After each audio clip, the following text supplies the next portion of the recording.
océano de energía vital, de prana, que sana, que armoniza y sana, que puedo dirigir esa corriente de energía vital a determinadas partes del cuerpo que lo necesiten. Todo un mundo se abre ahí. Pasamos al nivel emocional. Si queréis terminamos, no sé si la idea es hacer un descanso, pero quizás terminamos este recorrido de ascenso hacia la cumbre y hacemos un descanso. ¿Hasta qué punto el tema de respiración y energía son diferentes planos, pero hasta qué punto utilizamos la imaginación en ese momento? Una cosa es lo que sientes realmente, una respiración que puede ser sentir el flujo de energía, pero hay una delgada línea entre conceptualizarlo como lo que estoy viviendo realmente, directamente, o añadir el componente mental, dirigir la energía a algún sitio, ¿no? O sea, al final acabo es encontrar una cosa, entiendo que es observación, a lo mejor es un límite mental que tengo yo, creo que es observación pura, y otra sería la observación directa, pero con el filtro de el componente añadido de la imaginación, que también es útil en otro plano, supongo, pero claro, nos estamos moviendo en el plano de la observación, o en el plano ya un poco más claro, componente añadido, que es una observación pura, ¿no? Fíjate, esto nos lleva, mi planteamiento era, en el momento ascendente es el momento de armonizar sin intervenir. El testigo, la observación, armoniza espontáneamente y no estoy manipulando la respiración en ese caso. En el momento descendente, distinción otra vez artificial, porque se puede hacer en el mismo instante, lo que tú dices, utilizo la imaginación y entonces añado a la respiración consciente el que estoy inmerso en un océano de energía a la que puedo ponerle incluso un determinado color, naranja, de vitalidad o como se quiera. No pensar políticamente, por favor, o sí, ¿por qué no? Pero no me refería a eso. Y estoy utilizando la imaginación para acompañar a lo que hasta entonces era solo observación del proceso espontáneo. Totalmente cierto. Ahora, fundamental para el planteamiento que estamos haciendo, lucidez y discriminación para saber cuándo es una cosa y cuándo es otra. Lo que decíamos al principio de la distinción entre fenomenología, hermenéutica y metafísica. Vamos al nivel afectivo, digamos, para incluir emociones y sentimientos.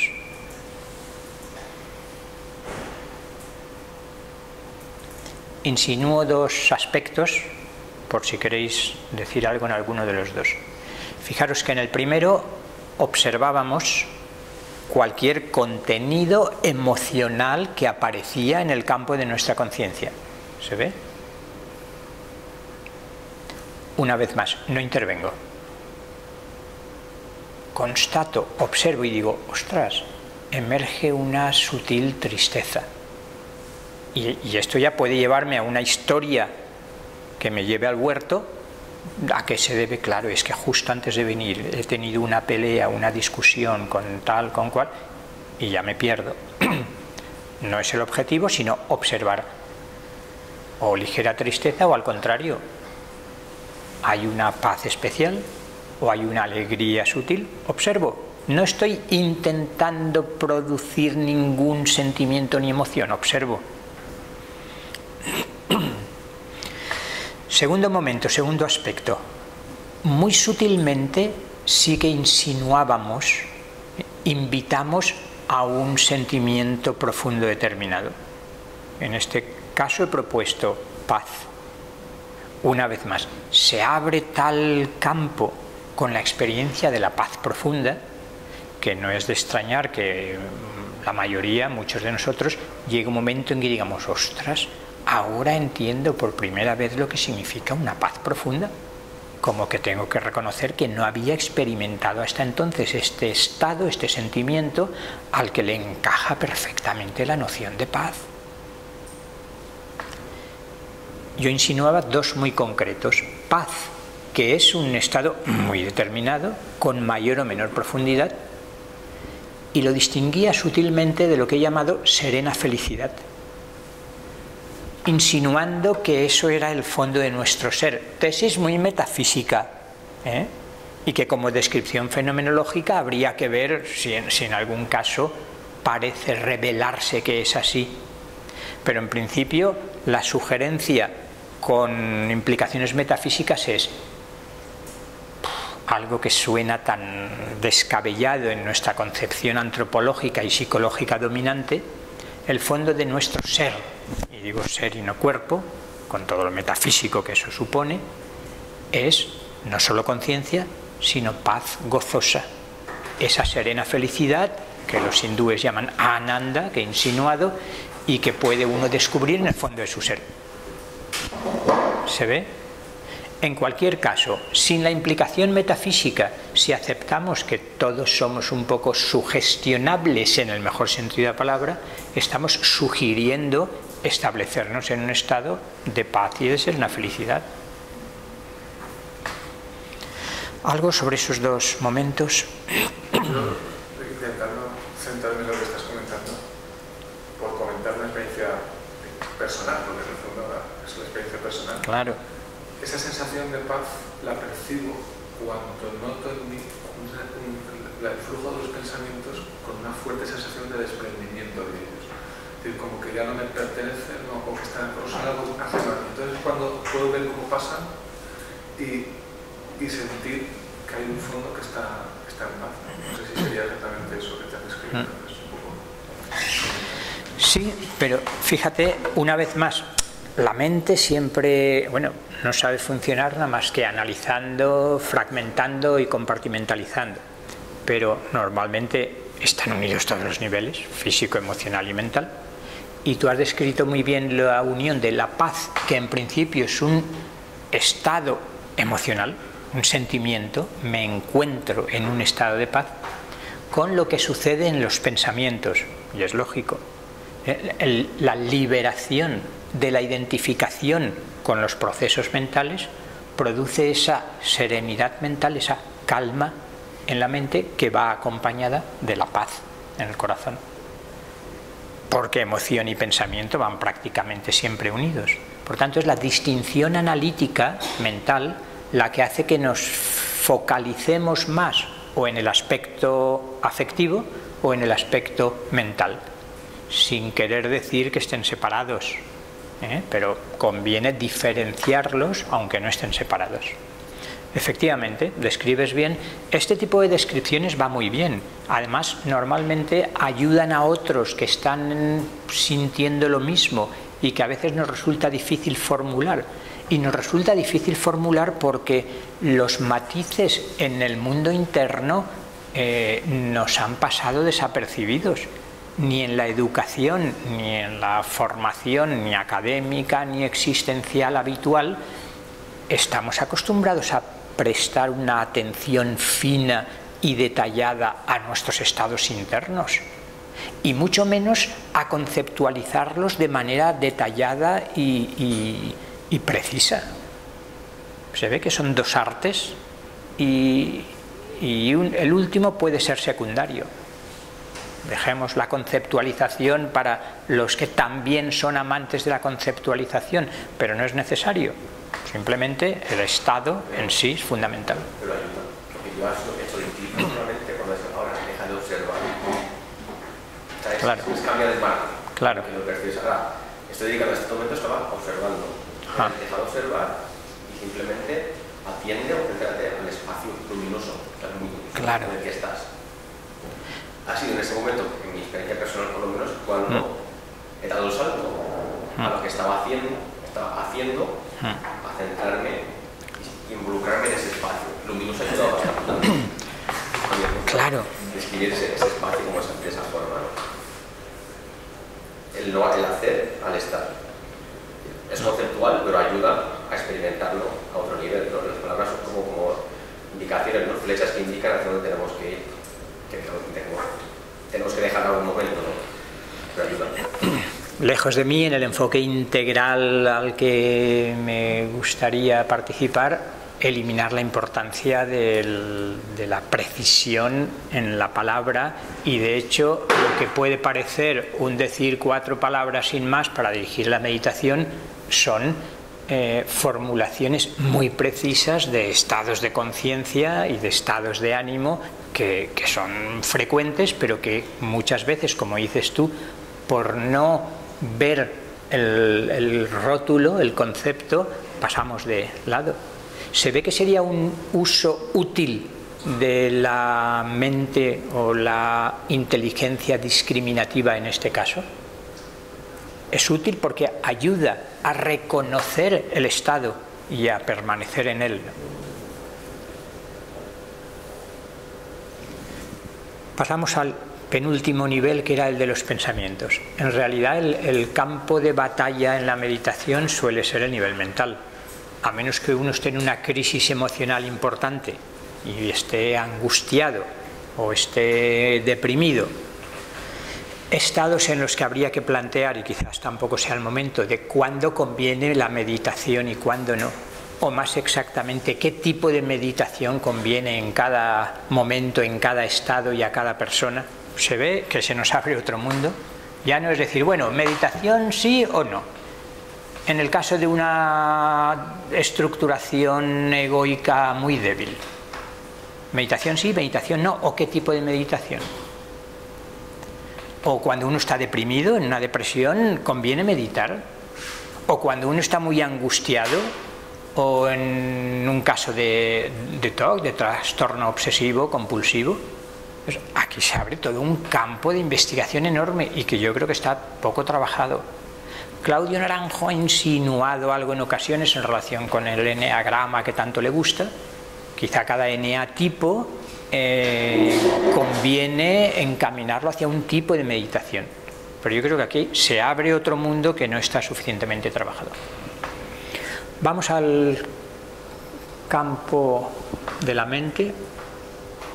Se ve que estaban estos dos momentos que él insinuaba ahora. Primero, observo cualquier contenido mental que aparece en el campo de mi conciencia. Una vez más, igual que toda una meditación puede ser observar la respiración, otra meditación clásica sería simplemente observar la aparición y desaparición de los pensamientos.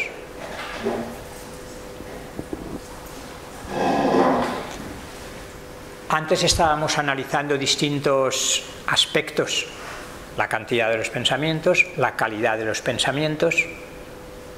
¿Qué más parámetros podríamos tener en cuenta? El grado de luminosidad del campo de conciencia.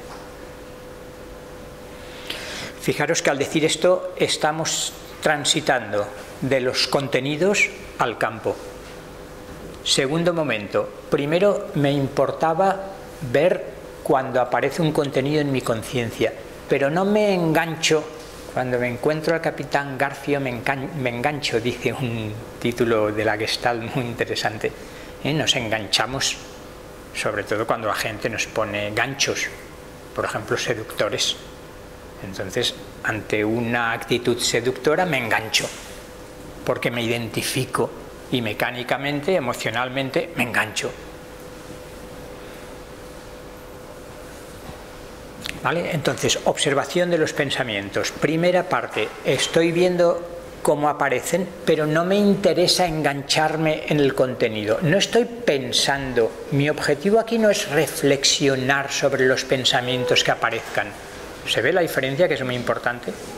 No vale decir, hombre, si me he propuesto hacer meditación contemplativa, digamos, o mindfulness, o como se quiera llamar, no es momento de reflexionar y de desarrollar intelectualmente una idea. Que no lo descarto como un tipo de meditación y que uno puede decir, vale, voy a entrar en estado de meditación para reflexionar sobre un punto determinado, pero llamémosle entonces meditación reflexiva en lugar de meditación contemplativa. ¿Se ve? Y se abre otro campo. A lo mejor, en lugar de la reflexión más o menos mecánica, automática, porque he leído muchos libros y entonces hay asociación de ideas, y como me conozco toda la historia o de la filosofía o de la ciencia, voy haciendo relaciones. a lo mejor en lugar de este pensar reflexivo pero todavía muy automatizado, descubro una nueva dimensión del pensar, donde más que poner en funcionamiento mi mente repleta de información, siento que estoy como abierto y receptivo a una especie de intuición y de creatividad distinta. ¿Se ve? Y que del supraconsciente descienden ideas, otro salto metafísico. A lo mejor es la manera de contemplar las ideas y los arquetipos platónicos, por dar una referencia conocida, y formularlos de manera que lo aplico y lo encarno. Los arquetipos platónicos, esas ideas esenciales, estarían en ese plano mental o más bien supramental y podría establecer contacto con ellos. De hecho, en el arte tradicional de casi todas las culturas tradicionales, en el arte sagrado, el artista entra en meditación para contemplar con el ojo del alma las formas arquetípicas que trata de reproducir aquí, de dar forma. Algo parecido podríamos decir en el pensamiento. No estoy repitiendo todo lo que me he aprendido, sino que estoy abierto a ideas nuevas. Vamos terminando, que ya sé que es mucho rato. Segundo momento de la... Hombre, muchísimas gracias, qué detalle. Segundo momento del campo mental. Primero observo los pensamientos. Tened en cuenta que aquí lo hemos hecho muy breve. Y aún así uno puede observar los cambios que se han ido produciendo. Pero uno puede estar 15 minutos, 20 minutos observando el paisaje mental, viendo qué pensamientos aparecen. Pero paso ya al segundo momento. Dejan de interesarme los pensamientos. Y habíamos descubierto un nuevo parámetro. La mayor o menor luminosidad del campo de la conciencia. Yo creo que es una metáfora muy clara y muy precisa. Imagináis esas luces graduales, ¿no? Esos interruptores de luz, que está la habitación oscura o está con un poco de luz y quiero ver mejor y le doy al interruptor y se va iluminando la habitación. Interiormente es idéntico. Uno observa el campo de su conciencia donde ocurren los pensamientos y si sigue observando, como la conciencia en el fondo quizás sea un sinónimo de luz interior, se da cuenta de que a mayor observación, mayor lucidez. Aquí lucidez no es ser mentalmente brillante. Aquí lo que brilla es el espacio de la conciencia mental. ¿Se ve? Y entonces uno va descubriendo que se va literalmente clarificando, iluminando el campo de su conciencia. Y que resulta tan fascinante que los pensamientos me importan un pito. Que ya no me interesan los pensamientos, que me interesa la lucidez silenciosa. Que estoy viviendo que algo más importante y más yo, si me permitís, más profundo en mi propia identidad que los pensamientos y las emociones, que veo como tan terriblemente pasajeros y tan volátiles y tan insustanciales, por ponernos budistas especialmente, descubro que ahí hay un campo de conciencia luminoso, brillante. ¿Y puede no gustarte ese campo de descubrimiento? Lo dudo mucho. Lo dudo mucho porque volvemos a la unión. Yo creo que la mayor luminosidad del campo de conciencia no suele ser muy compatible con un estado afectivo, con un estado emocional confuso, problemático, agitado, negativo. Entonces, al mismo tiempo, separación artificial porque no hay distinción clara, no hay separación, distinción porque no hay separación clara, que se va iluminando el campo de la conciencia, que es cuando estamos mirando más aquí. Es como si el océano de luz que descubro que es el campo de mi conciencia mental se funde con el océano de amor y de gozo que descubro que es el fondo de mi corazón. Y entonces es luz gozosa. Es conciencia gozosa. Y no son dos cosas distintas. Satchitananda no son tres personas de la Santísima Trinidad. Son tres diferenciaciones de la realidad única, no dual. Y por tanto, al menos mi experiencia y mi idea, es que la mayor lucidez del campo de conciencia va unido a una mayor serena felicidad del campo afectivo. Porque es que si no, la existencia de la toxicidad, que tanto se dice ahora, emocional, oscurece el campo de conciencia. Yo diría que eso, como puedo visualizar una luz, no es lo mismo la lucidez que imaginar la luz. Una bola de luz que se me mete dentro. Lo digo porque es muy típico de muchas maneras. Una bola de luz, te mete la y ya te pasa luz, pero no es eso. Lo que estoy imaginando lo que acabas de mencionar ahora, que en el fondo, pues, a veces, cuando estás en esa situación, empiezas a verte tú mismo, y lo que tú ves de ti mismo es tan efectivamente involucrado que no te gusta, que además tienes represión, entonces vale. se escapa de eso, ¿no? Entonces, claro, eso te impide ver la luz, realmente. Esto es otra cosa, claro.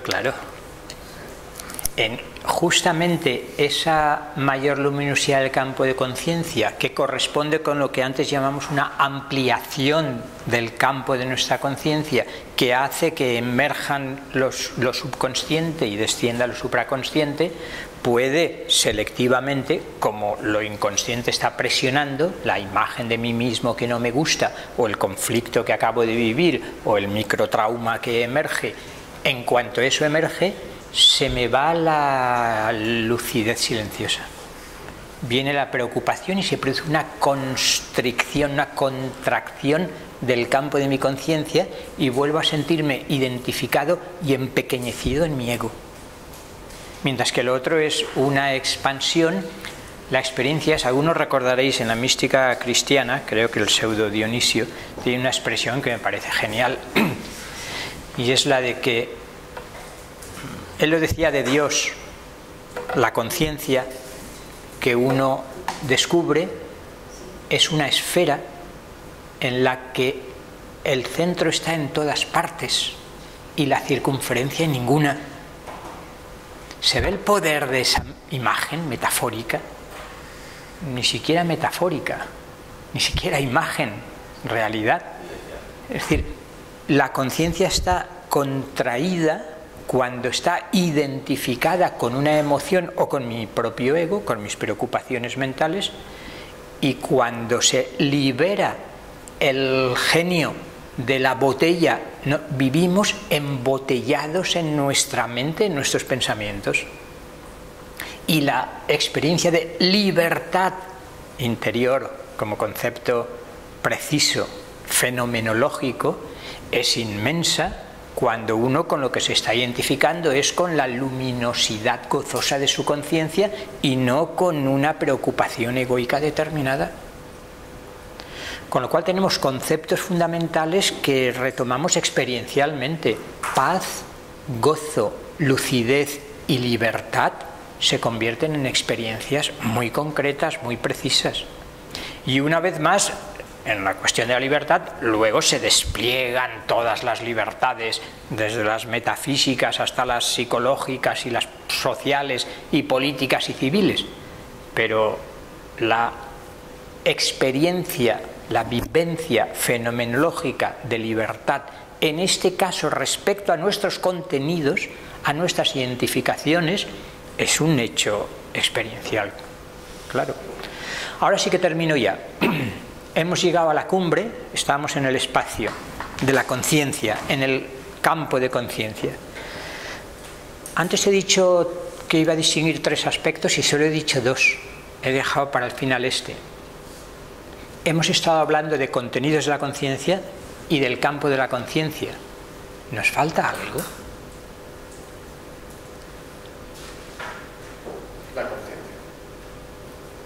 La conciencia sería el campo, quizás, ¿no? Depende de... Es otro de los términos mágicos y ambiguos y polisémicos. A mí me gusta denominarlo, aunque sé que es polémico, el término el sujeto de la conciencia. Me gusta más el concepto que he utilizado antes de presencia. Esa presencia pura, ¿recordáis que utilizaba también la noción de sujeto autoconsciente? Autoconciencia en un nuevo sentido.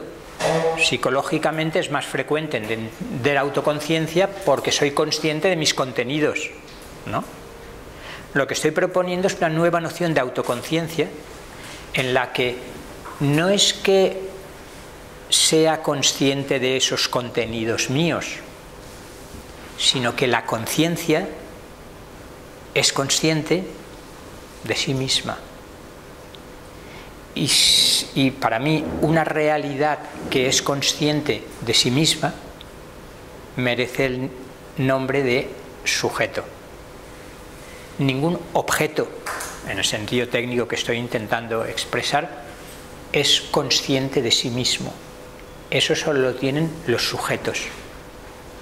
Por no utilizar terminología tradicional que dirían espíritu, pero yo por lo menos prefiero no utilizarlo. Sujeto autoconsciente, donde autoconsciente no significa consciente de otra cosa distinta de mí mismo, de mis contenidos de conciencia, sino que significa que la identidad que descubro que soy como sujeto, ¿me atrevo a decir yo? No lo sé. Lo que descubro ahora como mi identidad más profunda es pura conciencia de sí, pura presencia. Presencia que está presente y consciente ante cualquier contenido, o que está presente a sí misma y consciente de sí misma en ausencia de todo contenido.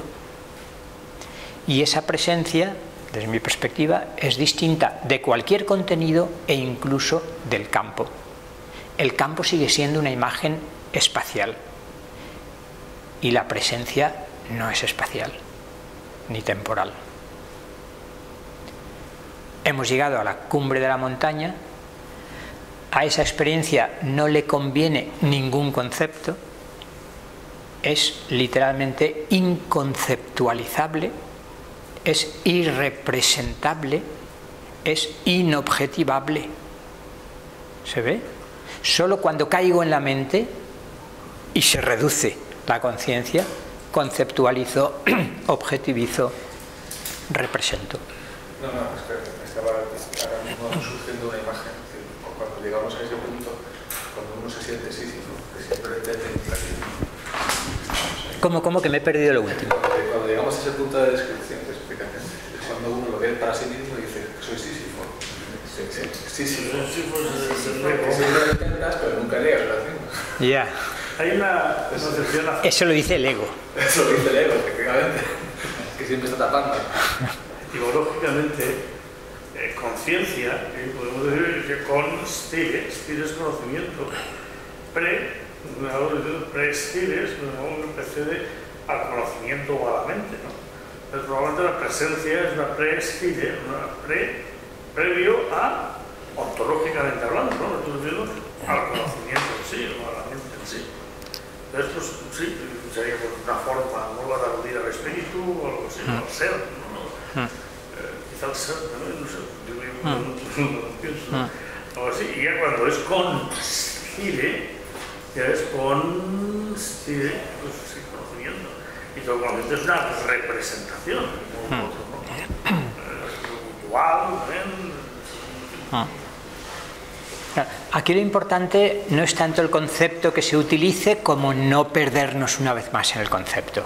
Ahora sí, sigo con lo de dual, no dual. Dinos. No me queda muy claro su punto de la consciencia, porque como tú bien has dicho, es muy difícil de poder definir, porque yo lo consideraría, no sé si me estoy equivocando, como metaconciencia, pero sin poder poner, en el momento eres consciente de esa metaconsciencia, no sé si me estoy perdiendo, estoy tratando de ser consciente de esa realidad y de ponerle propiedad a esa consciencia.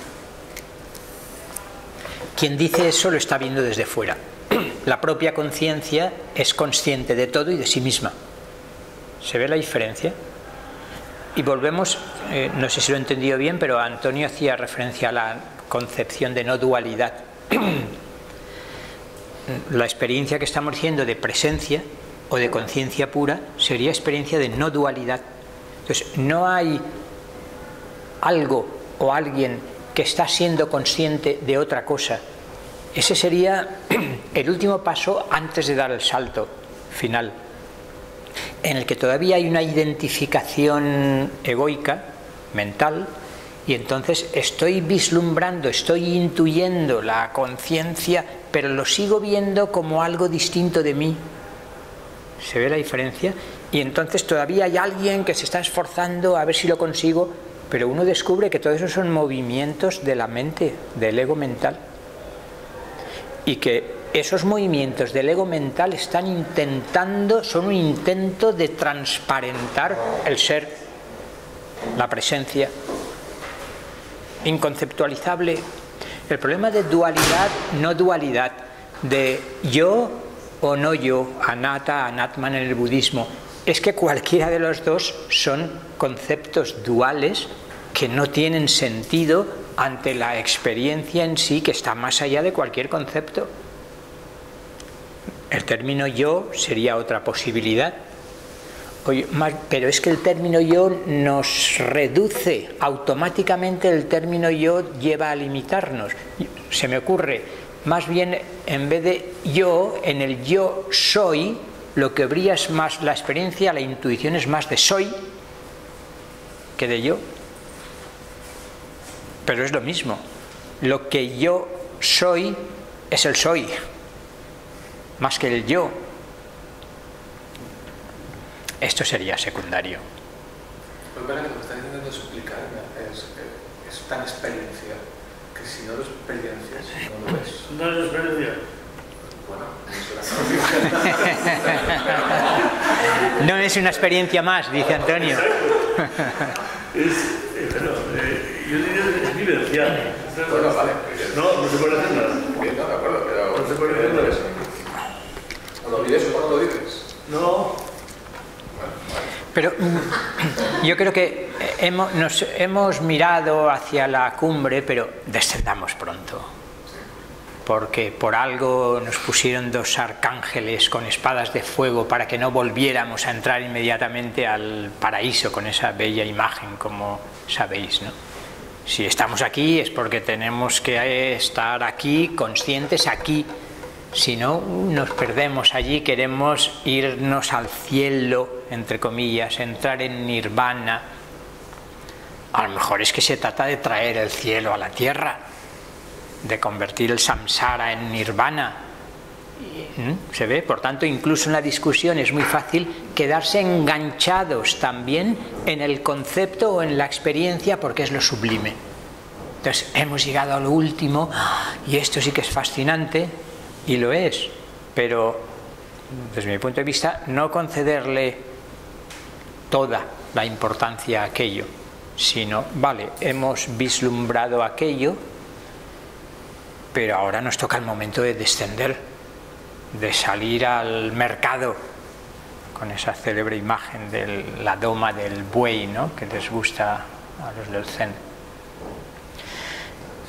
Lo que pasa cuando uno roza la eternidad es que la noción del tiempo desaparece también, igual que la del espacio, y no sé en qué hora vivimos, como ni siquiera veo ese.